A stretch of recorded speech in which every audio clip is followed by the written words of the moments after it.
Okay guys, Assalamualaikum. Depan saya ni ada satu unit kereta yang baru sampai. Okay, ni depan ni adalah model Merc CLA 45S, okay, tahun 2021, di mana menadikan enjin 2.0 liter turbo charge dan horsepower just 421.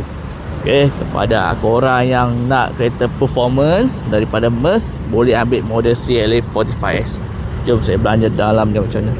Okay, untuk interior color dia two tone lah. Okay, black and red. Okay, memang sangat nice guys. Seat jenis bucket.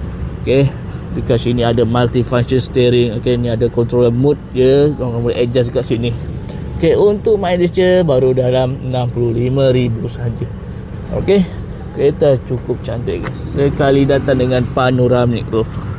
Alright, kita tengok belakang dia.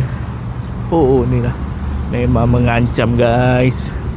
Right, so kalau korang berminat, cepat-cepat hubungi saya guys. Saya ada satu unit yang baru sampai ni. Okay, masih available. Okay, harga insyaAllah kita bagi harga yang terbaik dan murah guys. Okay, see you. Assalamualaikum.